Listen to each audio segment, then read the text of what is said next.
Coming up on today's edition of the Locked On Raiders podcast, it is Thursday. That means it's crossover Thursday. We get a preview of the next opponent up on the schedule for the Silver and Black, and that's the Pittsburgh Steelers coming to town, Allegiant Stadium, Sunday Night Football, prime time, baby. It's coming up on Thursday's edition of the Locked On Raiders podcast, September 21st, 2023.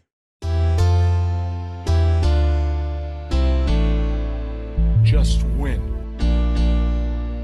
Just win. Just win. Just win. The autumn wind is a raider, pillaging just for fun. He'll knock you round and upside down and laugh when he's conquered and won. And won.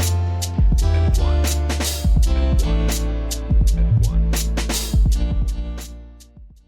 And welcome in, Raider Nation, to another edition of the Locked On Raiders podcast. Thank you so much for making the show your first listen of the day. Make sure you subscribe or follow for free on YouTube or wherever you get your podcast to get the latest edition of the show as soon as it becomes available. Of course, as always, if you're checking us out on YouTube, we thank you in a major way. Show is growing, and we definitely appreciate that. And we appreciate my man, Ari, does a great job each and every day getting us up on YouTube, making sure we're looking good and sounding good. And we definitely shout him out. You can check him out on Twitter at Ari Produces. You can check me out on Twitter as well at your boy Q254. And normally we have the Locked On Raider podcast voicemail line at 707-654-4693. We won't have any calls or texts on today's show. It is the crossover edition. We have 3 segments of breakdown between the Steelers and the Raiders. Week 3 action, prime time at Allegiant Stadium. Looking forward to it. Looking forward to being back in Allegiant Stadium. So that's all coming up on today's show. I want to remind you that today's crossover edition is brought to you by PrizePicks, the easiest and most exciting way to play daily fantasy sports. Go to prizepicks.com/LockedOnNFL. Use the promo code. It's all lowercase, LockedOnNFL, for our first deposit match up to $100. I'll tell you a lot more about them later on in the show, but let me go ahead and hit you with some news and notes real quick before we get into part 1 of the crossover edition, and really just want to give you an update on Chandler Jones. Of course, he's been missing in action from the Silver and Black since around Labor Day. Hasn't really been missing in action as far as you don't know where he is, but he hasn't been with the team. So a lot of people have been wondering what's the latest and the greatest when it comes to him. Ian Rappaport from NFL.com, NFL Network, put out a tweet on Wednesday saying, sources, Raiders pass rusher Chandler Jones has been placed on the non-football illness list as he deals with a personal issue. The team has stood behind him, and no one has ruled out a return if his situation improves. And I think we all were smart enough to know that this was more than the player's not getting along with the coach type situation, right? I think everyone realized at some point, maybe not immediately, but at some point, especially when you start to see the social media posts that Chandler Jones was putting out there, that, okay, this is serious. And there's something really, strange going on, and hopefully everything is okay with Chandler and his mentals and just the man, not the football player. At least that's where I've been standing. I'm more worried about the man himself than I am the football player. He's got plenty of money. He's got plenty of, he's got plenty of records and stats. I mean, he's had a hell of a career. His legacy is fine. I'm worried about him off the field, and hopefully he's getting whatever kind of help he may need. Looks like the Raiders are standing by him, and they put him on the NFI list. So everyone's like, okay, cute. So what does that mean? I had a lot of that on Raider Nation Radio 920 on Wednesday. Well, let's put it like this, and Tashawn Reed from The Athletic really broke it down perfect. He said the Raiders aren't required to pay Chandler Jones base salary while he's on the NFI list, but they've already paid out most of his money this season due to a restructure in April. Jones' base salary is just $1.165 million. So he's already basically got his money. But the real benefit that this putting him on the non-football illness list is the value is the freeing up of the roster spot. That's something that Vinny Bonsignore actually asked head coach Josh McDaniels about on Monday. Hey, as long as Chandler Jones is still on the roster, he's taking up a roster spot, and those are very valuable. So now the Raiders have an open roster spot. They can fill that void, and Chandler Jones is still on the non-football illness list. They don't have to pay him, but as Tashawn pointed out, most of his salary has already been paid. It's only $1.165 million left in base salary the rest of this year. So that's just kind of the latest update on Chandler Jones. It's not a whole lot, but as I mentioned, man, clearly there's something going on that is way bigger than football, way bigger than sports. It really boils down to his mental health and where he's at. And again, I pray for the man himself, hoping that he is okay. There's an injury report that came out, but I won't go over it for today. There'll be one later on, coming up later on this afternoon. We'll get one. We always get it on Wednesday, Thursday, and Friday, and then 90 minutes before kickoff, we find out who's active and who's inactive. So we'll get one later on this afternoon. Of course, we'll bring that along on Friday's edition of the Locked On Raiders podcast. But Devontae Adams, for the most part, good to go. He was a full participant. Coach McDaniel said that on Monday, so that's really good. And there was a few other guys that were on the list, but I think for the most part, the Raiders are getting healthy in some key positions. So with that being said, let's go ahead and jump into part one of the crossover edition. Chris Carter, host of Locked On Steelers, and myself breaking all things down, just talking Raiders and Steelers, Week 3 action, prime time, Allegiant Stadium. Here's part one of the crossover edition. Hello and welcome to Crossover Thursday here on the Locked On Podcast Network. Chris Carter from Locked On Steelers, your boy Q from Locked On Raiders, getting you ready for Sunday Night Football as these two one-on-one teams throw down in Las Vegas. A reminder, this show is brought to you by Prize Picks on Crossover Thursday, the easiest and most exciting way to play daily fantasy sports. Go to prizepicks.com/LockedOnNFL and use code all lowercase LockedOnNFL for a first deposit match up to $100. Remember, you can find this show on your favorite podcasting apps and on YouTube. Like this video if you enjoyed. Subscribe to these channels for more on your teams. We give you your team every day here, whether it's Locked On Steelers, Locked On Raiders. Q, we're back, baby. We haven't done a Locked On NFL show for a bit because you doing big time stuff with ESPN, but it's always fun to do shows with you, brother. I'm glad to be back on the screen. Yeah, no doubt. And I'll tell you off top, man, I had Raider Nation hit me up and say, you tell that Chris Carter, you tell that Locked On Steelers guy, there is only one nation. So I got that off top. I had to get that off to the top, right? That's what Raider Nation said. They told me to pass the message along, so I definitely had to do that. Not that they're wrong, because they're not wrong, but I just wanted to pass the message along. But it is good to be back with you. I mean, they are wrong. Literally, Steeler Nation Radio was established before Raider Nation Radio. But whatever, we don't have to get into that. It's fine. But let's get into talking about these teams right now. Both teams 1-1. And both teams, I think neither could say they're satisfied with how they've looked in their first 2 weeks. And look, like a win is a win. Like the Steelers aren't going to apologize for winning the game against the Browns, but they're also not going to look at it positively and say, oh yeah, things are just hunky-dory right now because they've been able to do it. But if you're the Raiders, you're probably feeling the same way. Yes, you eked out a win over the Broncos, a division win in week 1, and that's huge. But then, the Bills, you played the Bills on the road, and that was rough. You get your first home game right now. What is the identity of this Raiders team right now, and what do they want it to be? Well, that's the thing about it, man. They're still trying to identify it. And I think that, and this is just me going off of what I believe based off of last year, I think they want to be a team that's able to have the power running game and then open it up and spread the ball around. Devontae Adams, Jacoby Myers when he's healthy, Hunter Renfro's there, even though he hasn't been very much involved so far in the season. I believe it all starts, though, with Josh Jacobs, the guy who led the league in rushing a year ago. And, around this time of the season last year, the Raiders were trying to identify themselves as well. They were trying to figure out who they were. Were they going to be a pass team where they throw the ball around the yard a lot? Was it going to be led by Josh Jacobs? And at some point around week 4 or 5, Josh Jacobs identified himself, right, and made himself known as he is the identity of the team, and that's how they went the rest of the season. I believe that that's what they're trying to get back to this year, only with parts that are more familiar with Coach McDaniels and what they want to do, obviously led by quarterback Jimmy Garoppolo as opposed to Derek Carr.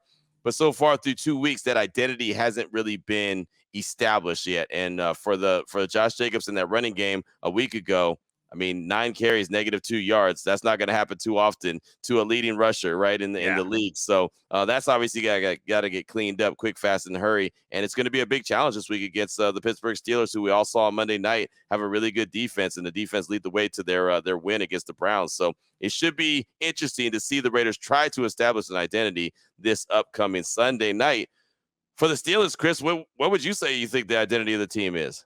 Man, it's the defense saving the offense's butts right now. That's the identity is. Help! Exactly. Like, please come and win this game. I was joking in the press box, but I wasn't joking. I was actually serious. But I said, at one point when the Browns took the lead back, I'm like, well, it looks like the Steelers defense is going to have to score 2 more touchdowns for them to win this game. They scored 1 more touchdown, but that's all they needed. And they scored 14 points in that last game. It's ridiculous how they did that. And they've done this a few times over the past few years where the defenses carried the team. But they're also carrying the team in a bit unconventional way right now.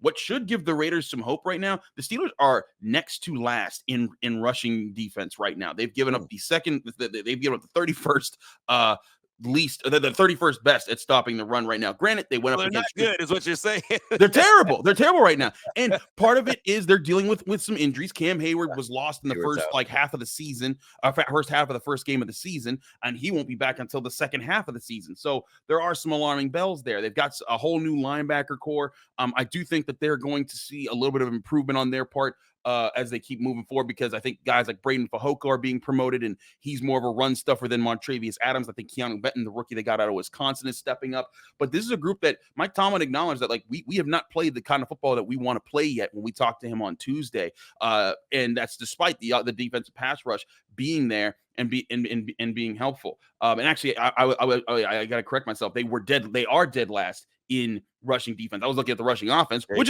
is next to dead last. You hear that, Josh Jacobs? Do you hear that? Their running defense is not very good. Maybe that rush that I was talking about for the Raiders, maybe it gets established this week. It needs to be established if you're the Raiders this week. If you don't do it against the Steelers and you let the Steelers run defense find its footing, it could become a long day. Offensively, the Steelers also still have a lot to prove there. They've hit on some touchdowns in their first couple games here.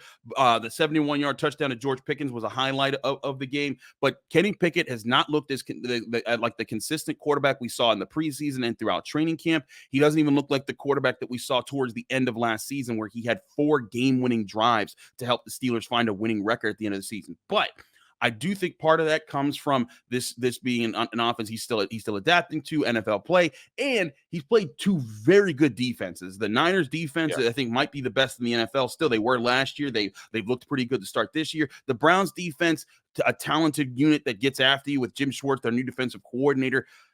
What's the calling card of this Raiders defense right now, Q? Should the Steelers be alarmed by who they're about to face this week? Well, I mean, they should be alarmed by number 98, right? I mean, number 98 is the guy that makes everything go for the Raiders defensively. That's Mad Max Crosby. The problem is who else is going to step up, right? And that really kind of reared its ugly head on Sunday against the Buffalo Bills. The Bills decided 98's not going to wreck the game. And Chris, we know that the NFL is a copycat league. So if they see kind of the blueprint of, all right, we're going to take this dude out and nobody else on that defense is going to step up, then it could be an easy day at the office, or at least an easier day at the office for the Steelers or any other offense that's going to attack the Raiders. So that's really what, it's like we were talking about the identity of the team and what they do offensively. The identity of the team has got to be, Max Crosby is obviously the leader, but who else could complement him? Who's going to be that guy is the big question. And somebody's got to step up and say, I got this, right? Or like the movie Life, I be the pappy, right? I be the pappy. Like, you know what I mean? And I don't quote movies very often, but I remember that one, right? And so somebody needs to step up and wave their hand and say, don't worry, I got you, Max. I'm going to compliment you. Chandler Jones, he's not going to be playing. He's probably not going to ever play for the Raiders again. He's got a lot of things going on off the field, and that's really all I know about that situation. They've got a young rookie in Tyree Wilson that they drafted number 7 overall. He was coming off an injury out of Texas Tech. Maybe he can start to establish himself. He didn't look very good against the Broncos in week 1. Looked a little bit better as far as get off week 2 against the Bills, but still was easily being blocked by offensive linemen. So somebody's got to step up and say, I could be a dominant force across from Max Crosby. But right now, as far as when you look at the Raiders defense, it's Max Crosby and everybody else. Absolutely. I want to get more into those matchups because both teams are going to have to watch out for edge rushers in this game. But we also got to talk about the quarterback wide receiver situation. Raiders having some scares at injuries of wide receivers. The Steelers missing their top wide receiver, Deontay Johnson. We'll talk about the quarterbacks, the receivers, their connection on the other side of break here on the Crossover Thursday episode on the Locked On Podcast Network for Locked On Steelers and Locked On Raiders. So there is part 1 of the crossover edition. Chris Carter, host of Locked On Steelers, and myself coming together like butt cheeks. Man, we haven't done a show for a while. We used to do the Locked On NFL on Friday show together, and it's always good to catch up with Chris Carter. He's a really good dude, but since I've got this busy schedule now, I don't have any opportunities to do the Friday edition of the Locked On NFL show, but as I mentioned, Chris Carter is a really good dude, so it's definitely good to catch up with him. Coming up in segment number 2, going to talk about quarterbacks. Obviously, they have Kenny Pickett. The Raiders have Jimmy G, so we'll do that in segment number 2, part 2 of the crossover edition, and we'll get to that after I tell you about a couple great sponsors here, including the title sponsor, Prize Picks. And I'm sure you're asking, okay, Q, what exactly is Prize Picks? I've never heard of them. Well, they're the largest independently owned daily fantasy sports platform in North America. That's all. They're the easiest and most exciting way to play DFS. It's just you against the numbers, right? You don't have to go up against the thousands of players, pros, sharks, none of that. You pick more or less than 2 to 6 player stat projections and watch the winnings roll in. Just like that. It is that simple. And when I say it's that simple, it really is that simple. It's the most fun that a lot of folks have had, winning up to 25 times their money for a football season. All you do, again, select 2 or more players, pick more or less their projected stats, and place your entry. And you could really do it quickly. You could put your picks in less than 60 seconds. That's 1 minute. right? Just think about that. The time it takes you to look at your phone and maybe look at Twitter will be more than a minute, but you can already have your picks in quick, fast, and in a hurry. It'll test your skills. Prize Picks football season is the most exciting way to play daily fantasy spots if you have the skills. You can turn $10 into $250 with just a few taps. What do you have to do that? Go to prizepicks.com/LockedOnNFL. Use the code LockedOnNFL for a first deposit match up to $100. Again, prizepicks.com/LockedOnNFL. Use the promo code LockedOnNFL for a first deposit match up to $100. I also want to tell you about Jace Medical. Jace Medical provides the Jace case, which is 5 life-saving antibiotics for emergency use. All it takes to get a Jace case is fill out a simple online form, and in some cases, you might have to jump on a quick call with one of their board-certified physicians. Get ongoing care from their physicians or any treatment-related questions. Doctors created, doctors recommended. You don't want to get caught unprepared. That is the worst-case scenario, right? Everyone should be empowered to care for themselves and their loved ones during the unexpected, and that happens all the time. Jace handles everything from online evaluations to licensed pharmacy medication, delivery, and ongoing consultation and care. Right now, you can save more than $360 by getting these life-saving antibiotics with Jace Medical, plus an additional $20 off by using the promo code LOCKEDON at checkout at jacemedical.com. That's jacemedical.com. JASE medical.com.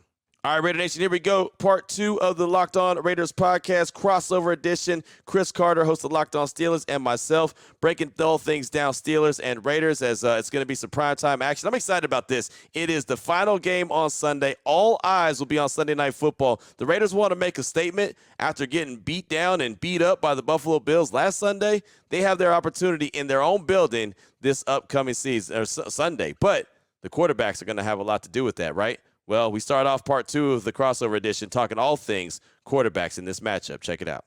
Back here on Crossover Thursday, Locked On Steelers meets Locked On Raiders with Chris Carter and your boy Q talking things here over here. Q, let's talk about these quarterbacks and receivers because this is not it's not new for the Steelers, but they're still trying to establish it here as much as they're trying to establish an identity. Both teams are looking to establish some connection. They've invested considerable value into making sure they have playmaker wide receivers. The Raiders made sure to trade for and pay Devontae Adams. Jimmy Garoppolo is the quarterback they brought in. But Q, give us an update into Adams' status. I know he had he was being looked at for a concussion. Jacoby Myers was in question. How do both of them look going into the later part of the week? Well, the good news is Devontae's fine. Devontae's good to go for Sunday. We found out on Monday, Josh McDaniels said Devontae's good. He also said Jacoby Myers is still going through, his progressions as far as the concussion protocol. He had a legit concussion delivered by Kareem Jackson, who apparently he's in the business of causing concussions so far for the Denver Broncos 2 weeks in a row. Not only did he knock out Jacoby Myers, but then he turned around and knocked out the tight end from the Washington Commanders the very next week. So, that's a Kareem Jackson thing. But no, Jacoby Myers sounds like he's progressing pretty well, but Coach McDaniels wasn't willing to say, he's going to be back, for Sunday, just in case he has a kind of setback. But it feels like he's trending in the right direction. We'll probably know a lot more come Friday before they head into the weekend and get ready for the game on Sunday. But I'll tell you, the connection between Jimmy G and Jacoby was fantastic week 1. Obviously didn't play week 2. He's been on page with Devontae both week 1 and week 2. Problem is when it comes to the wide receivers and Jimmy G, that's really all it's been, right? There hasn't been a lot of spreading the ball around. And the other thing I'd like to say about it is the Raiders and their possessions have been really weird. Like week 1 against Denver, they only possessed the ball 6 times. And then week 2 against the Buffalo Bills, they played 13 snaps in the second half. So, you know what I mean? So it's not like they've really had the ball a lot. And there's a lot of different reasons for that. So maybe that's why the ball's not being spread around, but it's something that I'm paying attention to. And I think it's a big key that it has to open up. Hunter Renfrow, we know he's a really good wide receiver. He had a couple seasons ago over 100 catches. He has 1 target, Chris, 1 target. That's crazy. 2 games, right? So that's got to be opened up and established. And I asked Coach McDaniels about that on Monday, and he said, we had times where we could have hit Hunter and we didn't. So we've got to get him involved. So I think that relationship between Jimmy G and the playmakers is still developing. And that's what happens when you have a new quarterback. So that's definitely a storyline to watch going into this game. Can Jimmy G spread the ball around the yard to multiple guys outside of Devontae Adams, potentially Jacoby Myers and the check down to Josh Jacobs? That's going to be something to really monitor and pay attention to. Absolutely. It's something that the Steelers are monitoring on their side. They're not, Kenny Pickett, for as much as the hype was going in for him into this season, he's been a bit of a disappointment in these first 2 games.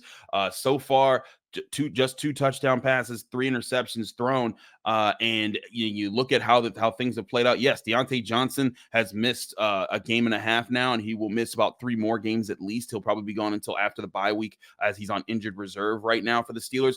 But I will say George Pickens has stepped up. He had over 100 yards last week, 127 exactly, with a touchdown for the Steelers, and looked like the playmaker that they drafted him to be out of Georgia, the guy that was overlooked because of his ACL injury going into his senior season. I'll also say that the Steelers, I think they like what they see out of Allen Robinson and Calvin Austin, but they haven't really unlocked them yet as potential as guys who can be playmakers. Both just have 7 receptions. Robinson's with 76 yards. Austin with 47. The Steelers also seem to like throwing to their backup running back, Jaylen Warren, who has 78 yards on 9 catches. But the thing is with Kenny Pickett, he came into this season, I'm emphasizing, not trying to force the ball anywhere, trying to make the right decisions. And in the preseason, it looked like it worked. And even against, yes, some of those games were against backups, but those were the Bills starters that he was picking apart and looking very confident in how he was attacking the field. But now that he's faced 2 of the more aggressive defenses in the NFL, I think that he's kind of, taken his lumps, and he's been humble about it. He's been like, hey, I have to be better. This is on me. He's not blaming anyone else. Even though Steelers fans want offensive coordinator Matt Canada fired, they were chanting that at the end of the Steelers-Browns game. It was pretty loud. But Kenny Pickett is a guy, again, I covered him at the University of Pittsburgh. I've covered him every year that he's been with the Steelers so far. And in my time watching him over the past 4+ years, I've seen him take accountability, and that's what makes him better, is that he doesn't shy away from his own challenges. That's why Mike Tomlin likes him so much. I think Mike Tomlin identifies with that. And it's going to be one of the things where now that you're not facing a team that has some of the best cornerbacks in the NFL like the Browns do, or doesn't have a team of pass rushers like the Niners do. The Max Crosby's a problem, and we'll get to him and Tyree Wilson in a bit. But this needs to be a week where Kenny Pickett does find his footing and at least puts together a solid performance. He has not been good in either of these first 2 games. George Pickens, I think, in the first game didn't have the chance to be good. He was given the chance in the second game and showed, hey, I can be that guy. Kenny Pickett just has to give him the chance to be. How important is it? I'm glad you brought up George Pickens. How important is it to get him involved in the game early, as opposed to having him kind of linger out there on the field and, hey, by the way, here I am, and then all of a sudden him get the ball late? Like how should it be a priority for Kenny to get the ball to him like early, maybe on the first drive? I think it's vital, because not only for George Pickens himself, but for this entire offense. They're looking for confidence right now. This is still a very young offense. Kenny Pickett in his second year, George Pickens in his second year, Najee Harris in his third year, Pat Freiermuth in his third year, Dan Moore in his third year. Like this is a group overall that is still looking to build an identity with a lot of upside to it. Calvin Austin, is his second year, but first year playing because he missed all of last season. This is a group that's looking to show, hey, we can be this balanced threat. But to be balanced, you have to be able to hit in the run and the pass game. And right now, the way I see it, the Browns and the Niners both just dared the Steelers, please throw the ball. They played the line of scrimmage. They loaded the box. Their linebackers were flying to the line of scrimmage. We will not let Najee Harris take over the game, because we know what he can do when you just let him have space. Kenny Pickett, you have to beat us. And I think that needs to be the Raiders' path in this game. They need to plug up the run. Robert Spillane, he knows all about the Steelers. He's the new linebacker. Mike Tomlin was giving him praises during his Tuesday press conference. That defense needs to make sure that Najee Harris in that run game can't get off. And they need to challenge Kenny Pickett. Hey, can you beat us with your arm? Because you really didn't do it in the first 2 games. And if they do that, that could be what makes this game very interesting to see, and to see which side cracks something first on offense. I like it. It's a hell of a recipe right there, and I think that that's the one that they need to go with. That's the approach that they need to go with, and make Kenny Pickett show that he can get it to Pickens, get it to the rest of their weapons, right? And the weapons are there. They just got to go ahead and make that connection. So if a team is struggling offensively, you still make it difficult. Whatever their area of lacking, right? Of lacking the big time plays. You got to go ahead and exploit that. So that's going to be an interesting little matchup. The Raiders defense and the Steelers offense. Like, how do you make Kenny Pickett operate, right? Do you let him get comfortable, or do you kind of put some pressure on him? Do you stop the run and say, all right, it's on you, youngster, and see what he can do? And if he does it, then you tip the cap and you say, job well done. I think that's a hell of a recipe right there. Absolutely. As I said last week, edge rushers are key to the game, and that could be what defines this game yet again with Max Crosby, TJ Watt, but also the guys next to them in Alex Highsmith and Tyree Wilson. We'll get to that on the other side of the break here on Crossover Thursday on the Locked On Podcast Network. Chris Carter from Locked On Steelers, your boy Q from Locked On Raiders. So there was part 2 of the crossover edition right there. Chris Carter and myself talking all things Steelers and Raiders, preparing for Sunday's primetime action. Excited about that. Coming up in segment number 3, we're going to talk about how the game's going to be decided, right? What's it going to take for the Steelers to win the game? What is it going to take for the Silver and Black to come away with their second victory of the season? We'll do that coming up after I tell you about bird dogs. And off top, bird dogs make you look good. Who doesn't want to look good, right? We all have a desire to look good. Why do they do that? Well, Bird Dog's stretch khaki shorts are designed to fit slimmer through the thigh and the leg, which will give you a truly sculpted look. So maybe your leg don't really look as great as, you would like it to. Well, Bird Dogs will help it look at its best and just kind of make you look a whole lot better, make you feel better. You look good, you feel good, you play good, right? That's what they say. Bird Dog shorts do the exact same thing as Lululemon, but they fit way better. They fit way better than regular shorts that are made of stiff, restricting cotton. They're fixed the issues by inventing cloud knit fabric that looks just like khaki, but it stretches, so you get a way slimmer fit without having to sacrifice movement. Bird Dog uses anti-stink sweat-wicking fabric that keeps you cool and dry all day long. Bird Dogs are functional for any occasion, and I mean any occasion. If you're going to Allegiant Stadium, if you're going to a bar to hang out on a Saturday night, or maybe you're going somewhere kind of fancy, maybe on a date night, you can do that all with Bird Dogs. They're really, they fit any single kind of occasion. Go to birddogs.com/LockedOnNFL. Use the promo code LockedOnNFL at checkout for a free Bird Dogs water bottle with your order. That's birddogs.com, LockedOnNFL. You'll get a free water bottle at checkout. You won't want to take your Bird Dogs off. We promise you.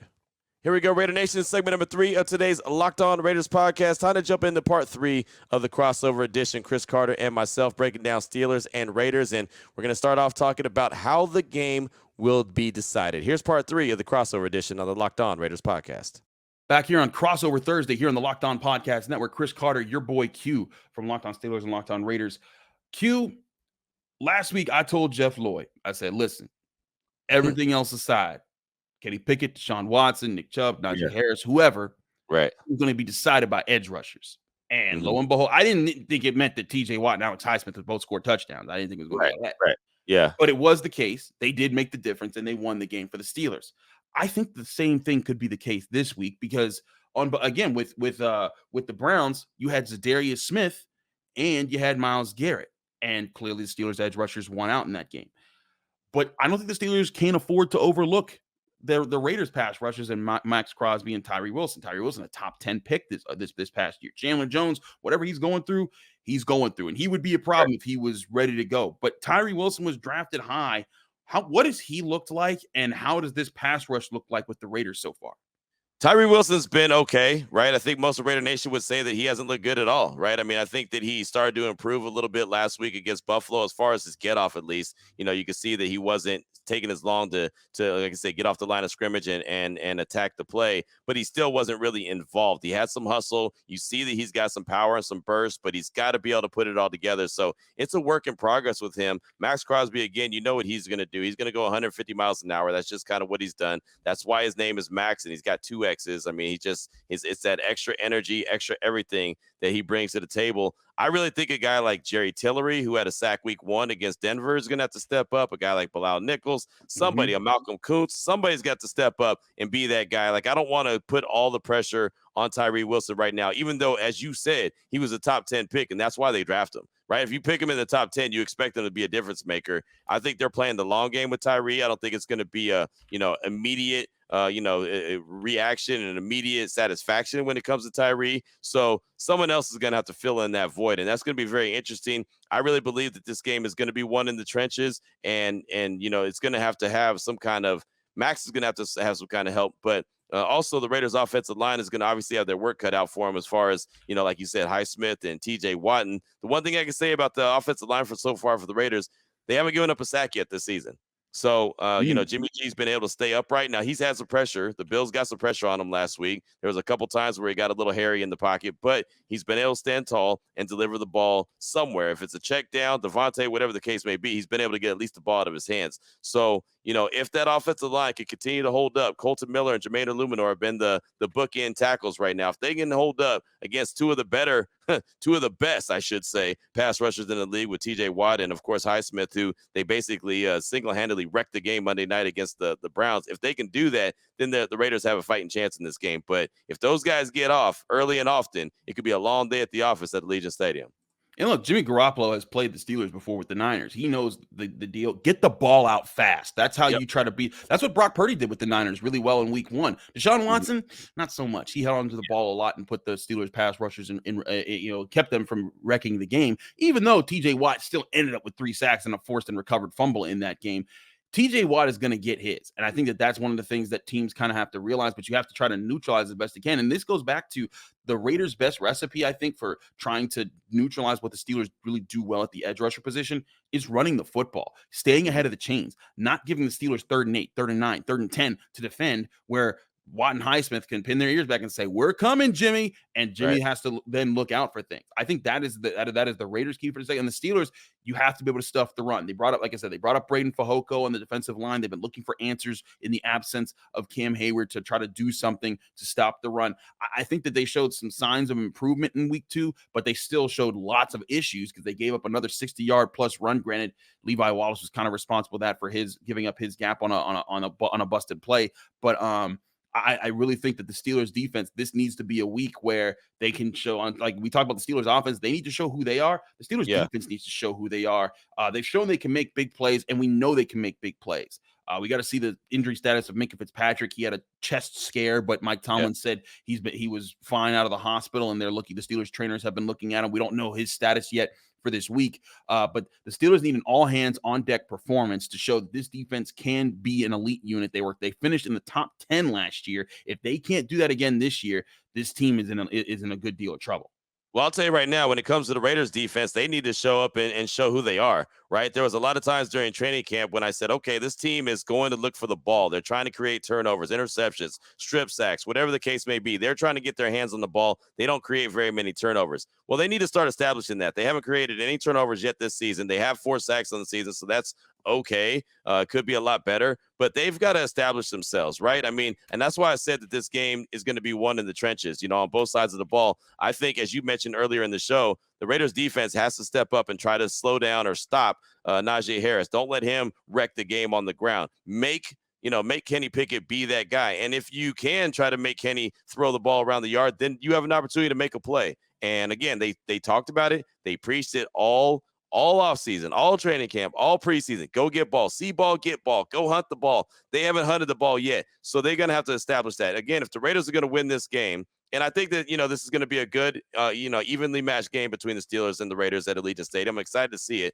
I think that there's got to be some turnovers, just like what, you saw Pittsburgh do on Monday night, create some turnovers. Not only did they create turnovers, they scored points. I ain't saying that the Raiders got to score points, but they've got to create some turnovers in this game. They've got to start establishing themselves as a team that can go and find the ball. So the trenches and creating some plays on the back end is what's really going to do it for the Raiders. For the Steelers to win this game, Chris, like what has to happen? Like what is the bare bones has to happen for them to win?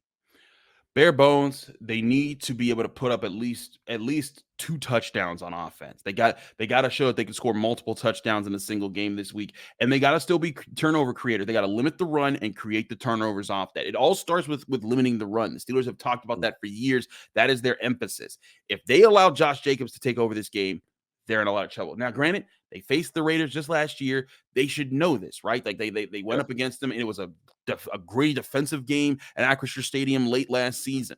But the Cold Raiders game. it was cold. Yeah, I was out there for that one. I'm glad you were. I was not. That was a cold, man. That's the only way I could describe that. A cold ass game. that was a cold game. But this won't be cold. It'll be in a dome. It'll be in Vegas. Exactly. It'll be in their environment. And this is somewhere the Steelers haven't played before. This is, I think, the Raiders recently opened this stadium. And typically, historically, the Steelers have had trouble with the Raiders. Even when the Raiders have been very bad and the Steelers have been very good. Like the Raiders might get 2 wins in the season, and one of them would be the Steelers in a year that the Steelers were like 11-5 or something like that. So the Steelers have to avoid any chances that bad mojo impacts anything. They have to stuff the run. It just get start fast on offense, get at least 2 touchdowns, and if they stuff the run, they'll put themselves in position to get after the quarterback and play their style of defense. If the Raiders are able to establish the run, I think that changes this dynamic entirely, and it could really come down to just which offense finds its consistency more often in this game. I think it's an evenly matched game. I really do. I mean, obviously the Steelers have their strengths and they have their weaknesses, and the Raiders have their strengths as well, and they have plenty of weaknesses too, right? I mean, they're still trying to establish themselves, and that's kind of, Chris, the beautiful thing about playing in week 3 of the NFL season. I think all teams are still trying to develop who they are, right? Nobody is a finished product just yet at this point of the season. So it's going to be a good one, man. I'm looking forward to it at Allegiant Stadium. All eyes will be on this game, right? It's primetime action Sunday night. So it's the last game in town. It's the only game in town. So we'll definitely all be paying attention. But I do think it's going to be a hell of a game. So there it is. There was, 2 teams that are looking for their identity.